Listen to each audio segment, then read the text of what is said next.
All right, well, welcome. Welcome to the Ace Show. Here is where we help professionals succeed, both and really thrive, both professionally and personally. And this is where I get to showcase experts, or what I like to call aces, in their field and leverage that knowledge to support you, the ACE community, those of you who are listening to. And there's a really great quote by a gentleman that I really respect, a mentor of mine, never really met him, but I love him, Jim Rohn. He says, "Your life does not get better by chance. It gets better by change." And I think the person that I get to introduce is a master of change, not only as an actor he used to be, but also in his career. Roger Haskett, welcome. Thanks for being here. Thank you, David. So great to be here. I'm fired. I'm fired up you're here. I'm so glad you said yes. For those of you who don't know who Roger is, he's the president and founder of Engagement Unlimited. And this is the premier meetings and events supplier for team building, entertainment, and education. He's the author of Me, You, so of the Me. Oh, shoot. I should read the Me It's You okay. Want to No, Be. I had it so good. yeah, it's actually a little confusing when people look at it. And I actually wrote it that way on purpose, that it makes people stop. Like the me, you, what? The me you want to be. But we can talk about that later. I'm fired. Yeah, I look forward to that. And you may have seen him in one or more of the 175 TV shows, movies, commercials, like iRobot, X-Files, Supernatural. And we were just talking before the call, Psych, which is one of my favorite, TV shows that I loved, kind of a guilty pleasure. I love watching that show.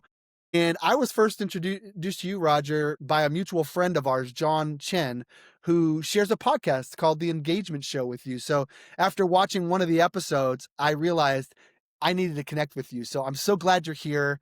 As you guys listen to this, and no, I guarantee you, Roger's going to have some really great ideas on engagement, on maybe presentations. I mean, he's going to share information of his book, whatever. I can't wait to where this discussion goes, maybe even about TV and film. But be open, Hmm. think about some ideas that are going to be shared that you can apply to your own brand, your own business, and look for ways to improve. And so, Roger, with that, thank you so much. You have been inspiring and engaging professionals with Engagement Unlimited, your business, for 33 years now. That's so wild to say that. I can't. Could you tell us a little bit about how you got started? I know you were an actor, and then how did you get to where you are today? Sure. So it's been quite there's been a lot of transformation. So when I started, what happened is I graduated from theater school.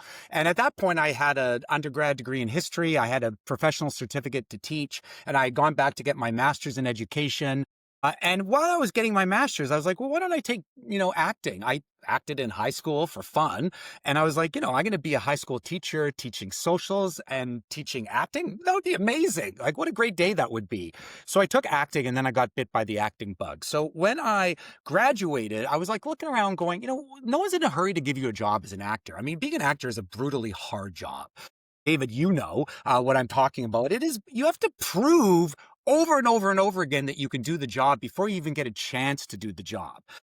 And so I looked around and I was like, while I was in theater school, and so we did mostly stage stuff. And Mhm. so the stuff that drove me crazy while I was on stage is that we never got to look at the audience. Like, we never got to interact or engage with the audience. Like, our job was to put on a show that people liked or they didn't like. And we did the same show whether there was an audience or not, which to me is really weird. So I started a company way back in 92, started a company doing murder mysteries. It was what I had done and I had known, and I had come alive. Like, I always loved improv class or movement class in theater school. Mhm. And so what I did is I created a company that did exactly what I wanted, which was get off the stage and get into people's faces, Where you can where I literally could break that fourth wall. Like you could actually bust through the fourth wall even more than just making a statement to the audience. Yeah, 100%. So the fourth wall always drove me crazy. We did is we moved the stage off the stage and into the audience, so that we became like the audience became the stage. And I came alive with this type of work. It was so exciting to The moment you open your mouth and say something, you know whether it's working or not. And so you have immediate feedback like that didn't work. I better change, or that really did work. I'm going to do it again. And so what happens? I started with Murder Unlimited Mystery Theater. And then about 6 years later, I got forced into doing some other stuff where we were doing Mounties. And so all of a sudden I was like, well, we're not doing murder mysteries. We're going to call it Actors Unlimited. But because back then engagement didn't mean anything. Like back in that time when you were engaged, it meant you were going to get married. And so there was no vocabulary around what it was that I actually loved to do.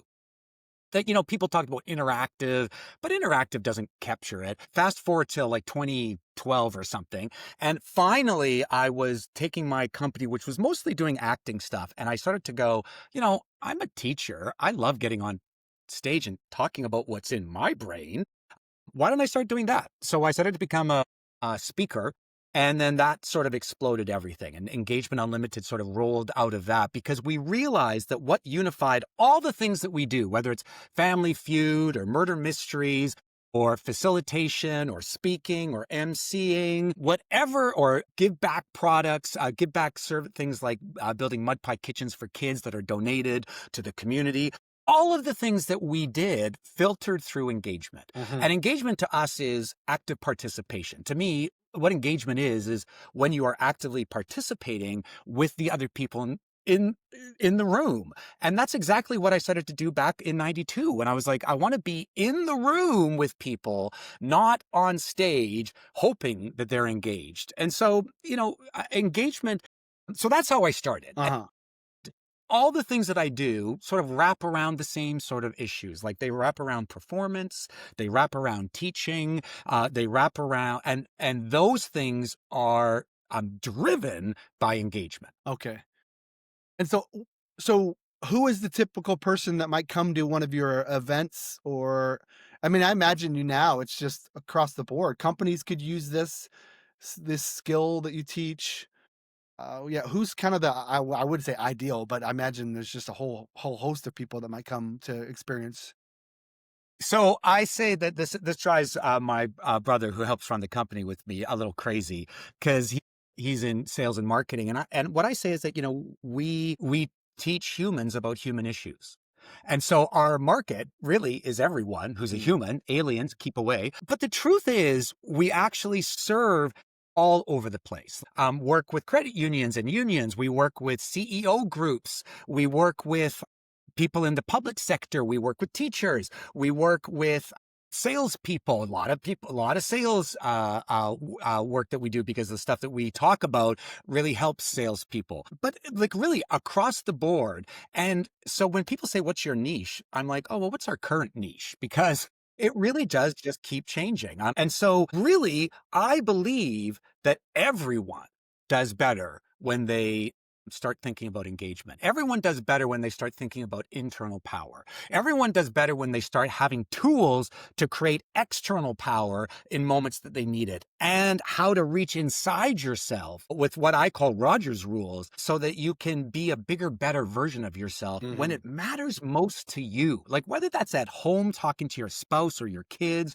or whether that's at work, because the things that we talk about, the things that we share work wherever because they're human issues. They're things that humans need if they want to, if you want to be the me that you want to be. Like I believe that there's a gap that almost everyone understands. The difference between the me that you are over here and the me that you want to be. And in moments of extreme stress that are extremely important to you, like the most important moments in your life are almost always surrounded by a tremendous amount of stress. So how do you reach through that stress? How do you embrace that stress so that you become a bigger, better version of yourself, even when you think you can't? Uh-huh. Like that's the trick. Even when you think you can't, how do you create the power to be the person that you want to be? Yeah. Right? You had mentioned something to me a while back. I mean, I think this relates to it. Is about confidence, right? Confidence being a practice is like, it sounds like what you're doing is you're helping people, up level their confidence in themselves, maybe, and confidence in their abilities. And so to you, what is like confidence as a practice? What does that mean? Yeah. So like my life is a perfect example of what you're just asking. Like when I started, like I have a signature story that I tell when I have time with groups that describes how I was in grade 9, and I was identified by a teacher saying, "Hey, the principal asked me to find student leaders," and he's looking at me, and I'm like looking over my shoulder, going, "You want me? You want me to help you find You're student talking to me? leaders?" Like, he's like, "No, you Haskett, idiot. You're the leader." And I have this whole story where like my character under real but inconsequential stress collapsed. Like my character, who I thought I was, like the good part of me, totally collapsed when I was under stress. In this sort of, where I had to stand up and talk in front of a group of people and say nothing really. But, what I found in that moment was that stress changes you. And unless you are ready for that, unless you have resources to fight back, that change will become your character. And so at the age of like 13, I started to create what these things that later on I called Roger's rules, because it turns out you can get better. Like it turns out that something that most people think is so deeply part of themselves that they will never be able to change it is exactly the thing that you can change. And so by following what, I call Roger's rules, you might call them David's doctrines or Ooh, I whatever, like that. I like that. what's really important is taking these ideas and making them your idea, not absorbing mine, but making them yours.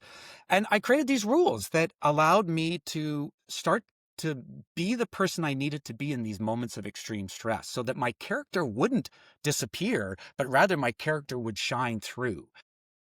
So I believe that confidence, I believe that engagement, I believe that inner power are all things that you can adapt, that you can build. And so wherever you start, you can move towards magnificence in the moments that matter the most to you by following a series of ideas, a series of behaviors that allow you to reach beyond yourself, to be bigger. So I think internal power is the difference between being smaller than you really are, right? Or bigger than you think you can be. And, so having internal power means that suddenly I can do, like, I believe everyone listening now should be able to go, "Oh, yeah, I understand that." Like, yeah, I remember a time when I thought I wasn't going to be able to do whatever. And Mhm. not only did I Mhm. do it, I did it amazingly. Well, if you can do that, then you can do it in other places too. If you can do it once, you can do it twice. If you do it twice, you can do it multiple times. And we've done it over and over again. If we just think about our life, we've done probably countless things. I mean, I summited Mount Rainier and I never thought I would be able to do it. And I did it and I made it and I cried my way all the way to the top. But yeah, this is great. And so how do you help people do that? Like, is there what are some things that maybe, I don't know, best practices that you might apply, or when you're coaching someone or you're coaching a team, what are some ideas, if you're willing to share, maybe a couple things that you might apply to help others? I have so many things that I'm totally willing to share because this is what I get up on stage and talk about, or this is what I do in facilitation or with workshops. Is literally talk about what are some strategy and what are some ideas that you can use. And so one of the base ideas that I have, it's not just me, but like, this thing that I've latched onto is that, if you think about us being a triangle, like, and at the top is like changing the way you see something. And over at this angle, over this corner is changing the way that you think about something. And over at this one is changing the way you act towards it. And this triangle is change. It's transformation. And so if you're dealing with a situation that you find really hard for you to manage, let's say you want to develop confidence, but you're like, I can't develop it. Like I can't change the way I act. Well, then what you do is you start changing the way you think. And so, or you start changing the way you see things. And so I have these rules that allow people to create motion when they feel stuck. And so there are things like, get comfortable being uncomfortable. Like if we're talking about confidence, if we're talking about engagement, there's other rules that I use, etc. And confidence, I believe, is an inner issue. Like when I talk to corporations, to companies, organizations, I talk about the three pillars of engagement. And the first is Wow. yourself, your inner world.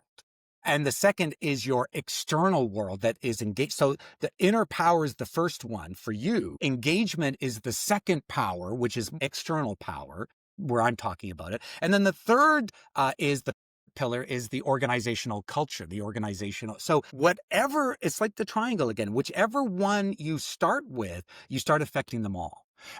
So if you start working with organizational culture, you actually start changing the way people feel inside. I often start with One of the them affects the internal. other. You work on one, it helps the others. Yeah, absolutely. And so you were asking, like, what are some very like specific things that I learned? And so these are things that I learned because I, in 1996 or so, when I was a working actor. So, you know this, David, when you're a working actor, it means that you just spend a lot of time auditioning. You spend a lot of time trying to get people to give you work, trying to prove to people that you can do it before you get the chance to do it. And so I was walking into auditions like small and scared and terrified and tight, where I wanted to be big and alive and full of power and full of like imagination. I was the opposite. And so I had an epiphany where I was like, either I have to change my life and stop being an actor, which is what I love, Uh-huh. or I have to learn how to deal with stress better, like, because this is not going to go away. And so I started to create these rules, things like get comfortable being uncomfortable. Like, we think of discomfort as a huge sign, like a big neon sign in our brain that flashes the words run away, run away or fight, fight or flight or freeze. Mhm. But when we get uncomfortable, like someone asked me to stand up at a meeting and talk about something I did this last weekend, that makes me really uncomfortable. And so humans interpret that discomfort as a sign to run away. Like, I shouldn't do it. Like, my body's telling me I shouldn't do it. But that's just actually life. That's being a human. Mark Twain, who, is one of the most quoted people on the planet, who we think of as a writer, but when he was alive was a performer. We think of him as a writer because he's dead. We're not. But when he was alive, he toured Europe and America giving huge speech, like talks to huge 2,000 people in opera houses. And he has this quote that says, there are two types of speakers in the world. So you could substitute in, there are two types of coaches in the world. There are two types of parents in the world. There are two types of, but he's saying there's two types of speakers in the world, the nervous and the liars. So you're one of them. So what he's saying right there is that he's not just describing the world, he's describing himself. So Mark Twain, one of the most quoted people on the planet, doesn't hurt that he was a white man 150 years ago, but even so, one of the most quoted people on the planet tells us that he is always nervous when he has to get up and speak. So Yeah. rather than thinking I'm nervous and that's a sign of my weakness, which is what almost everyone believes, instead we should be thinking I'm nervous. I must be learning something. I must Or be doing something. yeah, and in addition, this must be important enough. What I'm doing must be That important enough. If I've got some nerves, that means what you are doing or about to present or whatever you're about to, that means it has some significance. If you were not nervous, this is the way I look at it. If I'm not nervous, Yeah, then it's not it significant doesn't enough. matter. So yeah, Yeah. Yeah. yeah. Oh, David, that's such a great point. It's totally true. The more something is important to you, the more you should expect discomfort, the more you should expect to be freaked. Like, when I go with, the most important moment in my life, I only knew in hindsight because I saw how much stress I felt in that moment. In the moment, it was just overwhelming. And that moment was when I asked my wife, my spouse, to marry me. Because in that moment, I realized if she said no, everything that I thought was important in my life was going to be gone. Like everything that I saw growing and, like all of this. So the more important it is, as you said, David, the more you should expect discomfort, the more you should expect to be freaked. And being freaked doesn't mean you should run away. Being freaked means that you should, like I believe, embrace discomfort like an old friend. It's like, oh, whoa, discomfort, you showed up again. I Thank must be you. learning something. Yeah. I must be growing, right?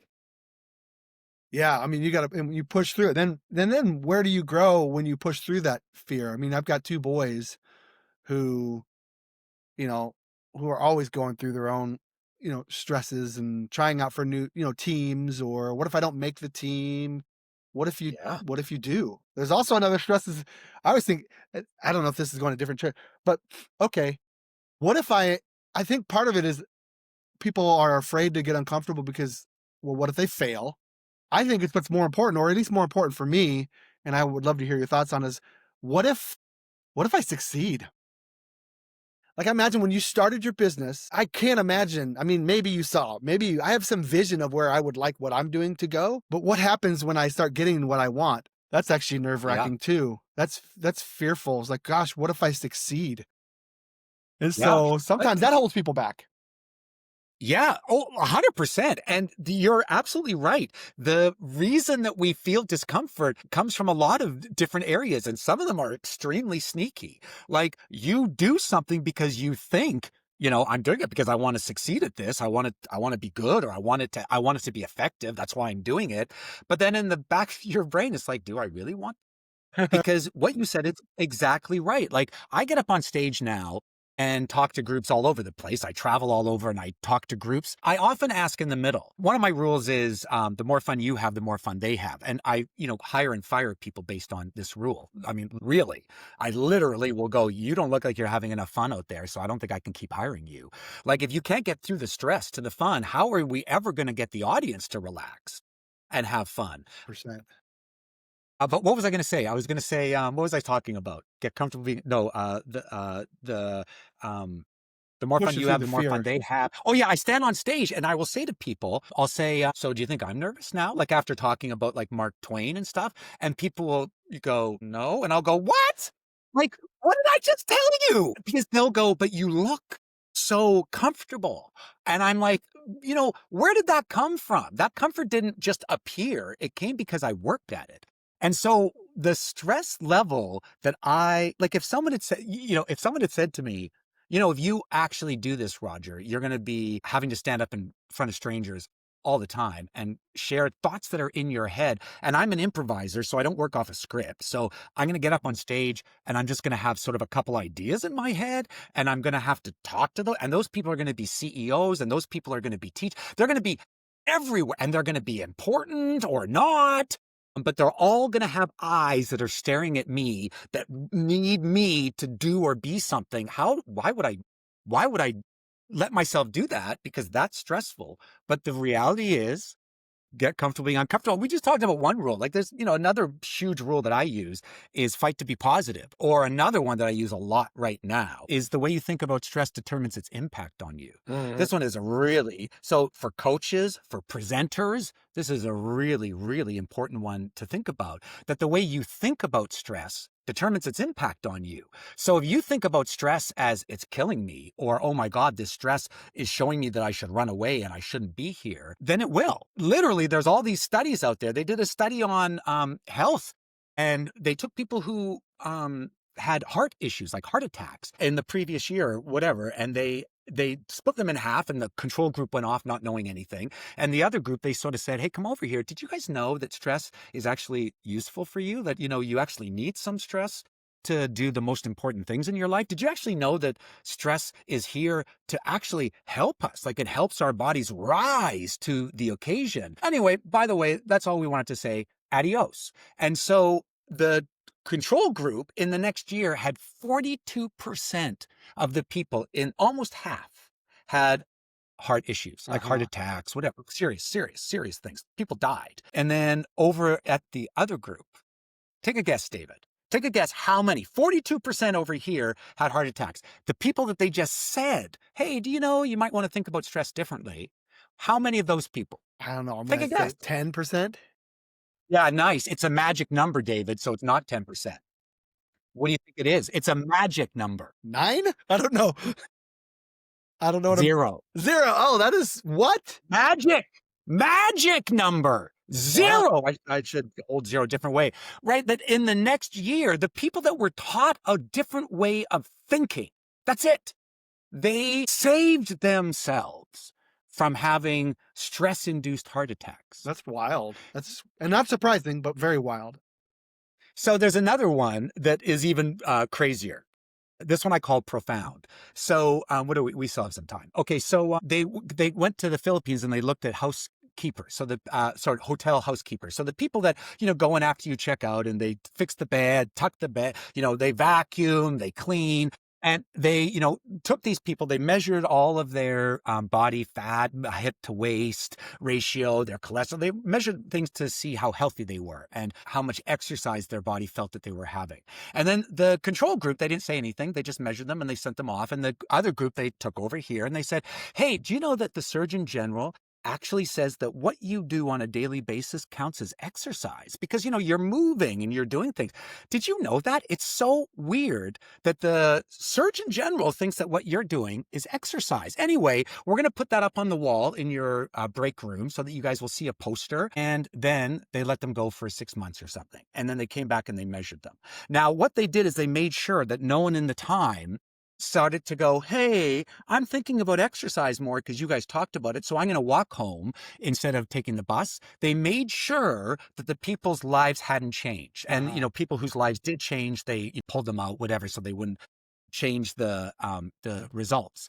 So they came back after and they measured, and the control group, nothing had changed because nothing had changed for them. They were just doing their job. They didn't hear anything new. Measured. They didn't get any new data to help them even make a decision to change. Exactly. And so the group over here, of course, they measured all their bodies, and their bodies had actually changed so that they looked, felt physically, measurably as if they were doing more exercise. So just by putting the thought in their head, hey, while I'm doing this, actually counts as exercise, and it did. That's wild. Like, is that not profound? Yeah, that is people, profound. That's pretty wild. Our thoughts really do help create our reality. And this is something that you have. I don't know if this applies to the same course. You have the pressure cooker confidence course. Is this stuff that you cover in that, or because I imagine that fits? And tell us maybe because it dives into stress and performance. How did that begin? And tell them a little bit about the PCC. Sure. So my course actually began after I finished my book, and I was like, those books, man, these books are really, I got to start creating a book because it's amazing how many things talk to authors and so many things happen as a result of that. So congratulations on that. Sorry. Side note. Sorry. Oh yeah. No, don't apologize. It's really true. Like by forcing yourself to put your ideas down and facing the fear, one of the most, when I think of the top 10 uncomfortable, very terrifying moments in my life that are related to work, publishing this is way up there because all of a sudden in print, my ideas, and so anyone can look at them and go, you stupid idiot. Like, what the hell? What do you think this is? And so I remember waking up in the middle of the night, having all of these thoughts.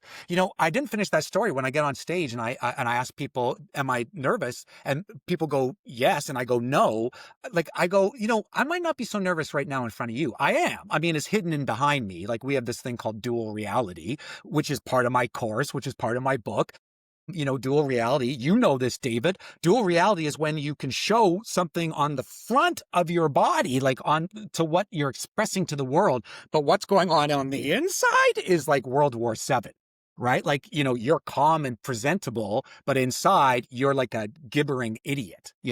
That's dual reality. So I have, what I would say to people is maybe 2 days before, maybe 3 hours before, maybe 4 minutes before, I have all of the emotions that everyone has when they have to get on stage. I just have learned to deal with them a little differently. Yeah.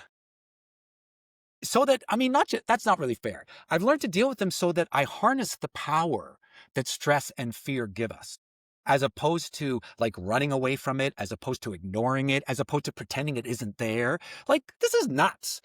To pretend that it isn't there is like pretending you're not human. So is that helpful for anyone? Oh yeah, you person in the audience, just pretend you're not human for a while, right? Yeah. That's not helpful. What's better is to embrace our humanity, to embrace the parts that make us go wild with discomfort and figure out how to pull that into your life and embrace it and turn it into a power. I love right? that. It's just like a movie. Embracing.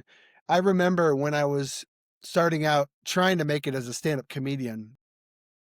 And I remember, talk about stress, I would spend days working on my routine and working on my material. And they say, you got 15 minutes. So I would go, what are my best routine for 15 minutes? And almost without fail, I always talk about how I have stage fright. I have a, clammy, sweaty stage fright, and it would always happen Not just you. 5 minutes before stepping on the stage without fail. And at first, it just terrified me. I forget I don't even know what my opening line was.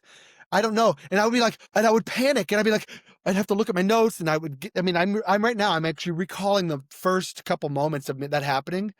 And then for whatever reason, I'd step on stage, and once the first line came, I'd be fine. And so, one, getting over the fear and just doing it, even though I was terrified, I went on stage anyways.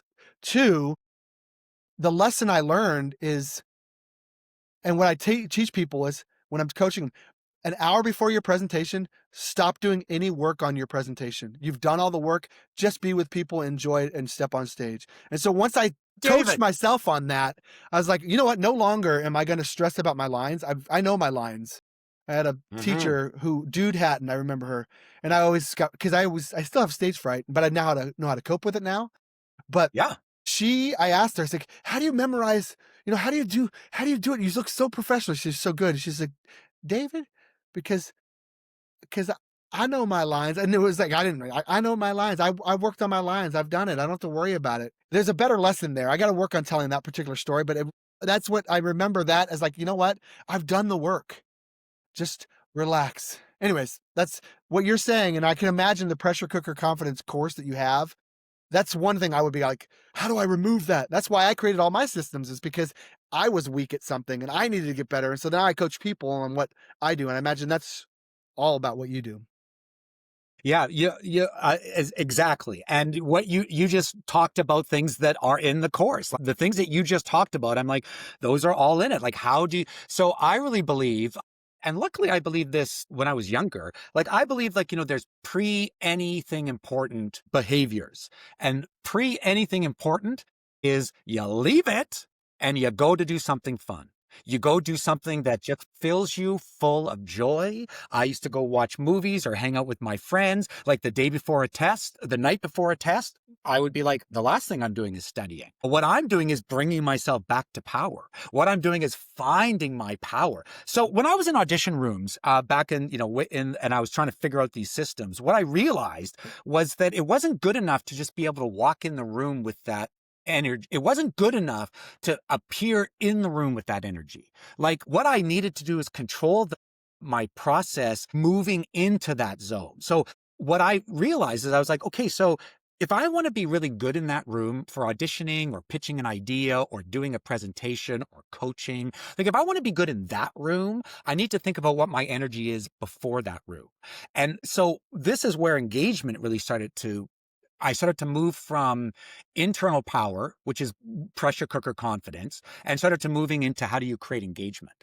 Because what I found is that my internal power was great. Like, I mean, if it was powerful or not, that's great. Like, I was working on that. But what I wasn't doing was working on engagement power. And so I would sit in the audition room. I would sit before my talk. I would sit before coaching. I'd sort of sit into this stew of unpleasantness where I'd be like, going, okay, I've got to be good there, do the things that I need to do to be good in that moment. And so I started to go, no, I need to be good in this moment. I need to be good in the chair waiting to go in the room.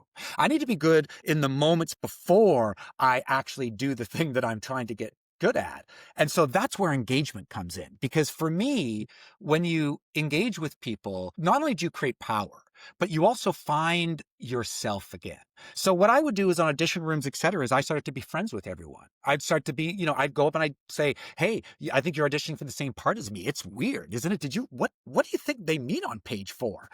And I would start to create friends because all of a sudden that room, when I walked in that room, instead of walking in that room like, oh, I'm going to be going in and I'm nervous, I walk in that room going, hey, who do I know here? Oh, there's someone I know. And that energy, think of the difference. That energy, as opposed to like, I'll find a seat and I'll sit down and walk. Wow. You know, Yeah. It's the difference between me centric and you got out of yourself. You started getting to know people. You started connecting with people, and you got out of thinking about you and thinking about you and thinking about you. That's what yes. I'm hearing. And you're thinking about, you got out of yourself. And so then it changes your brain processing. It changes your physical being. It changes the energy that you provide. And when you stop thinking about you, that's really what it is. When people get really nervous, that's one of the things I realized too, is I was I was spending way too much time thinking about me. And so I would say, Yeah. I came up with a phrase called, it's hard to be nervous when your mind's on service. And so with that mindset, with that framework that I have, hard to be nervous when your mind's on service, what you just Mhm. illustrated is a perfect example of maybe you're connecting, you're actually serving the people you're talking to, you're helping relax them too. Yes. You're like relaxing them. They're stopping to think about, because in auditions we were there, we're just looking at the notes and we're looking at the notes, and this just a whole bunch of people not connecting. And by doing what you Yeah. did, you actually forced that other person to go, oh yeah, let me talk, let me get out of this. So So one of the things I talk about, one of my rules when we talk about stress and fighting to be positive, really fighting to be positive, is that, when all else fails, this is one of the things I talk about a lot. When all else fails, help yourself by helping others, which is exactly what you said in a different way. mhm. The moment you start pulling yourself out of your issues and you actually, so humans, the biggest jolt we get as a human, the biggest like internal like adrenaline, cortisol, or the more positive one, whatever, those Dopamine. chemicals, the big dopamine, yeah, the biggest hit we get as humans, because we're a social species, we are the most profoundly social species on the planet. The moment you help someone else, we get all this stuff in our body. You make someone else smile, all of a sudden you are floating on cloud nine. So when you can't do anything else, when everything is broken and you can't help yourself by helping others. And I have so many different stories of like, I just was on stage this last weekend and I told this story. I'll do it quickly. Like, I was at one of my darkest moments in the middle of the pandemic, the ongoing pandemic. And I'd gone for a walk, and I can always tell how depressed or upset I am by what my eyes are doing. When I'm up and looking around, things are great in my life. I go, look at those trees. It's so beautiful.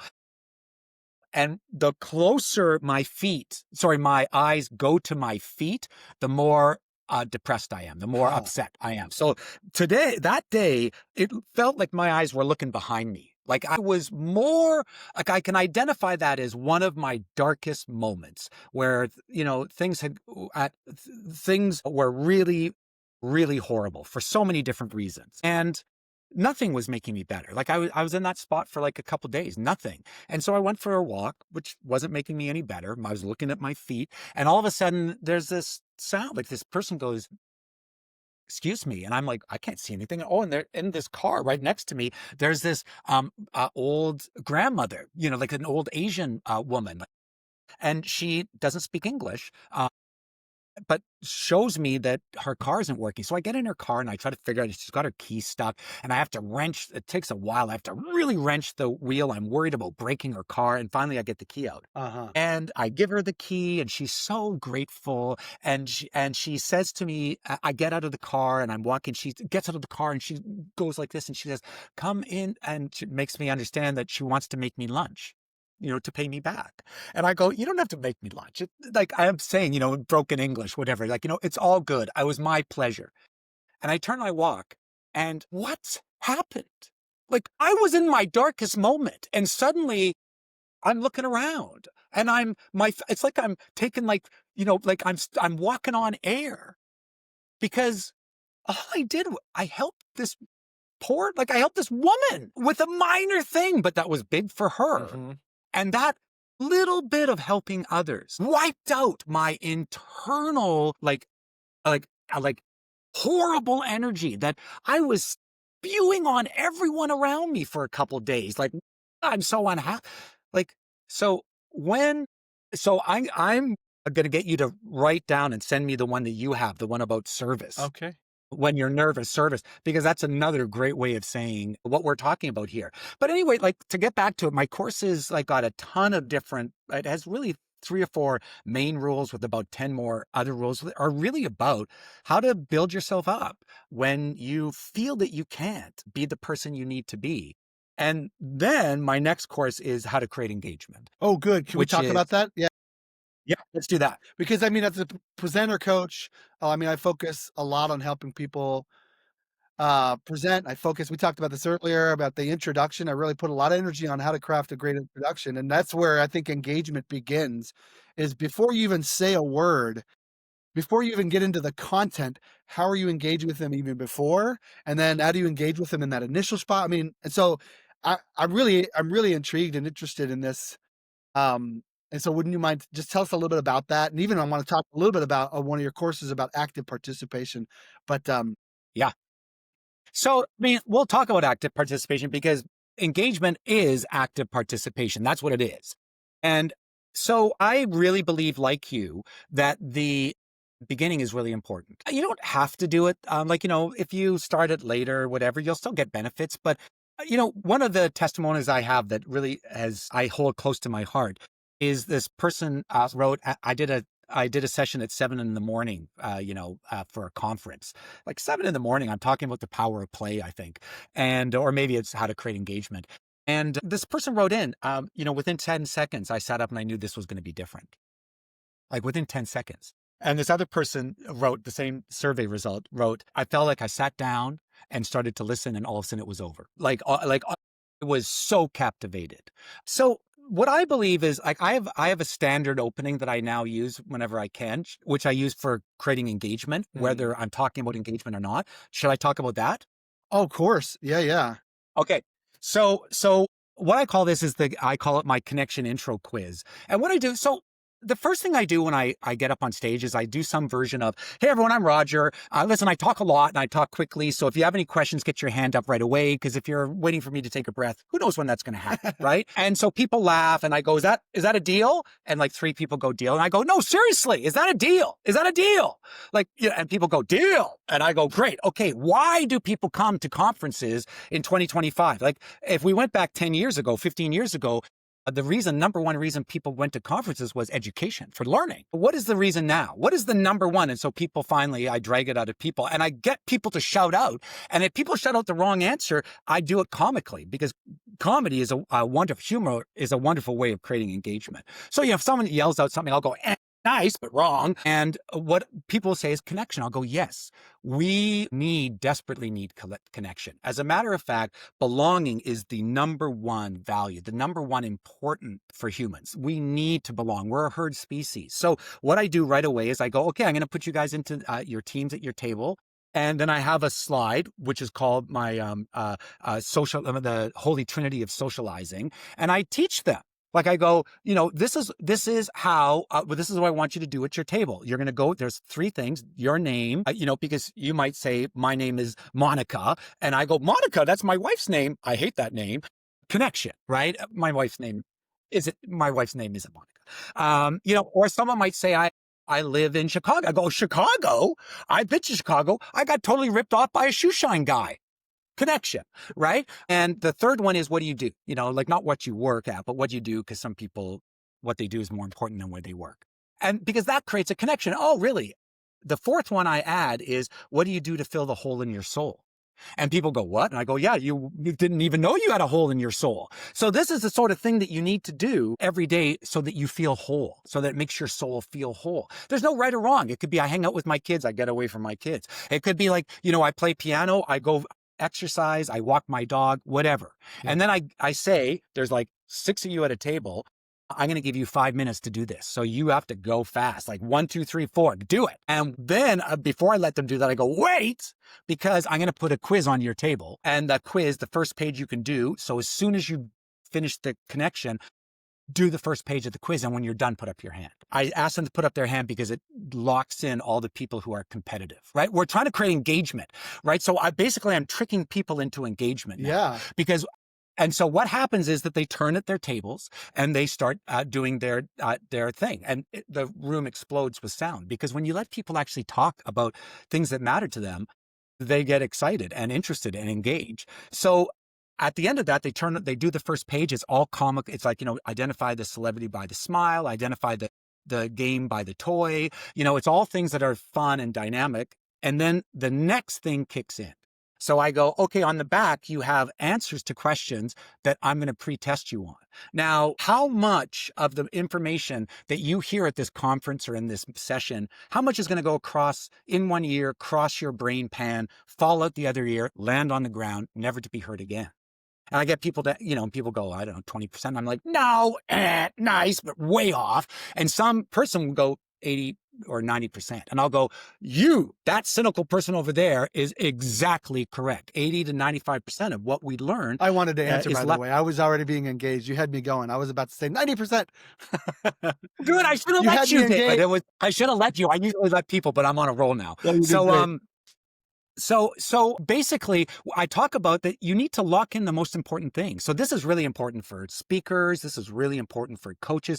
Like, they will not know the most important things if you don't make them understand it. Like if you don't help them in the process. So I'll go, okay, what we're going to do now is pre-test. And educational theory shows us that if you pre-test the most important things that people don't know the answer to, but you make them struggle to get the answer, what happens is that that gets locked into retention. The more we struggle to learn, the more it locks into our body.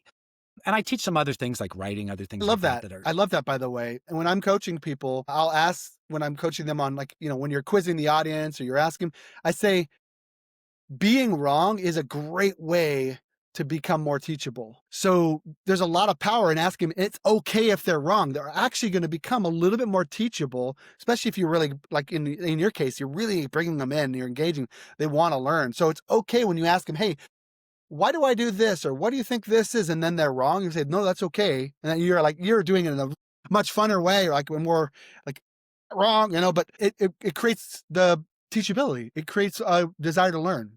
So Well, actually, you're totally right. Educational theory shows us that if you actually spend all your time and you get the wrong answer, if you are told what the right answer is shortly after that, all the energy you put into the wrong answer gets translated into retention of the right answer. that's So great. exactly what you said is true. People get it wrong. That's not the problem. The problem is when people don't try. Right. The problem is when people just sit there and they're like, I'm not doing anything. So I create an environment where it's almost impossible for people to do that because they're not answering to me. They're answering to their table, and they're not answering to their team by talking about who they are. They're also answering by, there's a quiz here that's fun. Aren't you going to be part of it? Of course you are. And then what I do next is this. I say, hey, engaged teams do better. So what does that mean? An engaged team is a team that looks at each other. They look at each other's eyes. They open their mouth and they say what's in their brain so that the other team members can actually hear it and build on it or change it or correct it. Engaged teams get up. They move. They get their body involved. They lean over other people to look at what's You're going coaching on. them on They what the get engaged team looks like so that they do that. Sorry, it's great. Yeah, that's exactly right. Like I literally in the first 10 minutes, this usually takes 10 to 15 minutes. So just understand, I have a lot of things to say, obviously. So for me to give up 10 minutes or 15 minutes at the beginning of an hour session shows how important it is, Yes. right? Like if connection is why they're there, so we should give it to them. Connection is how they create more power in the room because the more they feel that they belong, the more they're going to let the real them out. So even introverts find this process massively powerful. That they all, and one of the things I teach as well is step up, step back, so that it gives introvert power more presence. But anyway, to get back to the end, so I teach them what engaged teams, and then what happens as they start to do it, because I start to ask questions and then they start answering and they have to gather around the one page. So they have to gather around and they start. And so I go, hey, look at that group over there. Hey, Michael, way to go, Michael, standing up and getting involved. So everyone looks and they go, oh. And so I go, look at that person over there. And so what happens is by the end of that 10 or 15 minutes, I now have an engaged. And if there is one or two or three people that are engaged, whatever, what are you going to do? You can't force people to be engaged. You can trick them and you can lead them into engagement, but you can't force someone to be Yeah. engaged. I mean, for the most part. When I think it's funny. This is interesting you say that too. I imagine you've got someone who may not look like they're engaged, but at the end they come to you and say, this was super impactful. So we can't judge what someone's doing by what they look like. I had a gentleman, I was selling memory training at one point, and I remember delivering a training to this person, and he was like this. He was arms crossed. He was leaning against the wall, and he looked like he was in constant, like, just why am I here? And at the end, I sold workshop tickets, and he was one of the first people to come up to me. He says, "David, this was amazing. I'm bringing my family. I'm bringing my kids. We're all going to go. I'm going to pay for that. And I want to apologize. I just had back surgery, and so I have to stand." And he was, and so what I was wasting all this energy trying to kind of convince him to be high energy when that was all he could give, I stopped Yeah. worrying about that in sales situations. I stopped worrying about what someone looks like, what they're giving me, because you just never know. But you know, sometimes you do know when someone's like, I'm just not interested. But in that case, I But still you don't want to judge them. Yeah, because you don't so David, you and I should go on stage together because uh because I have a whole thing called a whole section called poo on your shoe. Which is dives into what do you do when you're the presenter and someone in the audience doesn't seem to be engaged and everyone else, what happens? Because what happens for humans is that we focus on that. We go, look, I'm gonna focus on this person who's not engaged as opposed to the 99% of people who are. And the thing that's important to remember is that you don't know what's going on in their life, right? You don't know if they're looking underneath their table, if they've got their phone under there and they're writing going, this is a piece of crap. You don't know if they're writing to someone going, hey, have you heard about my mom's test results? They were supposed to come back 20 minutes ago. Hey, your kid just got kicked out of school. Like, you don't know what they're dealing with. You don't know if they're looking under their table and they're going, oh no, oh no, no, no, no. I have poo on my shoe. Oh no, I'm sitting next to my boss. I got poo on my shoe. He's going to think or they're going to think I smell like poo. This is not good. And so no matter what you're doing at the front, doesn't matter how good you are, how great you are, doesn't matter how engaging you are, nothing. Like other people's immediate reality will always trump your reality. I should change that word. They will always beat your reality. Always. If someone's got poo on their shoe, if someone's got back problems, that is always going to be their reality. So don't get caught up in it. Do what you need to do. Be the person that you were put on that stage to be and do what you were supposed to do. And don't get distracted. Don't get pulled down. That's right. I have a great story, just like your arm one, where this guy who looked like he was a Hell's Angel came up to me at the end of a confidence talk, and he got closer and closer. And I thought he sat like this. He had tattoos. He had a huge beard, and I was like, I think he's going to punch me in the face. Like he looked so angry, and he got right up into my face and then past my face. He put his head, like his mouth, right against my ear. He's like 340 pounds. I'm literally thinking, should I put my, and he goes, Roger, this was the best talk I've ever heard. And I leaned back and I said, maybe you should tell your face that.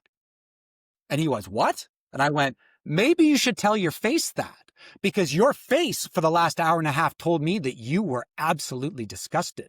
And he was like, what? And I was like, yeah, you need to know that 65% of people, when you show them a picture of them sitting and listening to something, they will say, that's not my face. I did not make that face. And you go, here's the proof. And they go, that, right? So you can't, just like you said, you cannot let another person's energy sidetrack your energy because you're there for a reason, aren't you?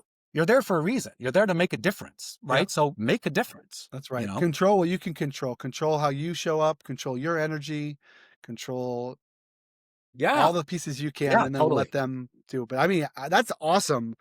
I love that. And you're saying that in the first 10 minutes, you've done all of that. That's a massively, and what I like about it is the icebreaker, or I'll call it icebreaker for sake of this, or the exercise that you do, that series of exercises, it has a purpose. There is a reason for doing it. It's not just I'm going to do an icebreaker to do an icebreaker and then something else I'm going to talk about. I think they're so relevant to what you're doing next that really gets them in that learning mindset. And so I coach people. I say, if you're going to do an exercise, if you're going to do an icebreaker, to the best of your ability, unless it's like a quick hit, make sure if it's there's a purpose for it. Why did we do that exercise? And then they're like, and then they become more teachable. I think it just also so what you're doing is you're immediately building even more and more credibility. They're wanting to listen more and more to the message because you just had the purpose of doing that exercise justifies the content you're going to teach. That's my assumption. I'm assuming that's the case in what you're doing. So yeah, absolutely. And there's so many things that are learned in that moment, in those moments. They also learn that they can trust me to have fun. They also because there's fun in it. Like there's things I ask, and the pre-test questions, I always ask questions that have at least one answer that will make people laugh, if not two, because I want people to trust. I want people to go, oh, this is not what I'm used to. I'm used to someone on stage talking at me, and I'm used to sort of deciding whether or not it's valuable or not, but this is a totally different experience. Yeah, it's such an active participation. I mean, it really is. What you're doing is totally active participation. talk about I mean, I love that. I mean, I want experiences for people. I want workshop style. I want them to be doing the thinking, and you just have built such a dynamic program that they're actively participating versus passively sitting and going, "Oh, that sounds good. I should try that sometime." No, too late. You're trying it now. I'm going to force you to try it, and you're going to love it 98% Yeah. of the time. You know, so Yeah. I love that. So I also talk a little bit about at the beginning or somewhere else if I can, if I have the time. I talk also about what I expect from them. Like I say, you know, we're not. I believe that the use of the word attendee is ridiculous. Like it's ridiculous. Like what does attendee mean? It means that your job is done when you come in the room and sit down. That's what You're your job is attending. done. That's a great way to. I attended. I like that thought. So Huh. you're a participant. Like Yeah. the only way this moves forward with power is if people are participants, not attendees. And a participant's job starts the moment they walk in the room, right? The moment they walk in the room, they start their job. They don't finish. And so, you know, I make this stuff really clear. Like I'm like, you know, and then I tie it to things. Like I have Roger's rules of engagement where like I talk about things like step up and step back, or misery is optional, which is a really important one, or movement is necessary. I you know, in facilitation, where I'm facilitating for a day, I start with these. Like, so this is how you create engagement in a group that you expect, not just to be in an audience participating, but to literally be in facilitation where at any moment, anyone could be asked to step forward and share their thoughts Yeah. about what's going on. Right. I like, is the like, you know, misery is optional. The whole idea is that you are in control of your presence. So that guy who was standing against the back or against the side with his pain in his back, this guy was doing exactly the right thing. I say to people, like, get up if your leg hurts, if you're falling asleep, if you need to make a phone call and you can't focus until you do, get out and make that phone call and come back in, because when you're present, there's power. When you are present in the room as a participant, anything can happen. Anything can happen in a room where engagement has been built in. Like where engagement exists, anything. The things that I have done in a day of facilitation have led organizations to say, we just want you working here forever, Roger. Like we want you, we're having you back next year. Because what you get out of people when you teach them what's expected, you show them how to do it, you remove the barriers of discomfort and fear, you give them ways of moving forward that is deeper into engagement. All that does is create power. And power is why we're there, isn't it? Aren't we in those rooms to create in the people more power? I mean, that's what I believe we are. It's great. We can talk more. This has been a fantastic, hopefully this has been Oh, well, fun for you. but you know, people often say to me, why do you share this stuff? Like, why did I just share that intro? Like, that's, you know, I consider that almost copyright. Like, you know, but you know, I'm not here so that I'm great on stage. I mean, that's a great thing to happen. I like being great on stage. I'm here to make a difference. And making a difference means sharing the best parts that you can share so that other people can use them to make the difference that they want to For make. them. Um, yeah, for them and for the people in their lives. I mean, this stuff is not just for work. Like, I use my engagement strategies with my family. I talk to people about how to use what we're learning, not just at work, but with their friends and their family and their loved ones. And I often get back people writing me and saying things like, this was life changing. Not this was work changing. This was life changing. You taught me things that are going to allow me to live a different life, a life that is closer to the me that they want to be, right? How much more exciting can life get than to help other people be the me that they wanted? I love it. Yeah, I love it. And Zig Ziglar's got a great quote. It says, "You can have everything in life you want if you just help enough other people get what they want." That is what I believe you and your company have been doing and probably even getting better and better and better at it. So this has been my pleasure to have you on. How would people connect with you? What's some of the best ways for people to connect? Website, LinkedIn, YouTube? Like, Yep. what's the best way? So Engagement Unlimited right here, .ca, we're Canadian. LinkedIn, Roger Haskett or Engagement Unlimited. I'm on Twitter, although not as much for business stuff. On YouTube, I've got a couple channels, but the one that is Roger Haskett talking to people is what most people should look at. There's 200 videos there. Okay. And really, I started that in the pandemic. about, and I just started to share my content, like, things that I think make my life better and Mhm. make other people's lives. So that's another way. And ultimately, sign up for my course, get my book. It's audio book as well. I read it. So I have many people say I've, had people say it's the best audio book they've heard I in a got year. it. I got it right here. Yeah, so there's lots of different ways, and really reach out by email and just it's roger@engagementunlimited.ca. It will be in the links. But reach out and ask some questions or on LinkedIn, or it's always nice to interact with people who have come from webinars or podcasts or whatever. So yeah, I'd love that. That's great. Yeah, and so you'll find this is just for everybody. Some of you may be new to the business. Maybe you're just getting started out and you're a little nervous to reach out to someone like Roger or a leader, someone who's been doing it for years. Please don't be. This is an exercise for you to be get comfortable That's being right. uncomfortable. Reach out to That's him. right. Someone like Roger will we want to help you. So reach out to him. If he can help you, he'll help you. And maybe he just forwards you to some other information. But this has been really great. I really appreciate you so much. Again, reach out to Roger if you want to see more interviews like these. You can obviously subscribe to my channel, David E. Shoup on YouTube. But as I like to end all of my calls with, may you ace your life. We'll see you later. Thanks, everyone. Thanks so much, David.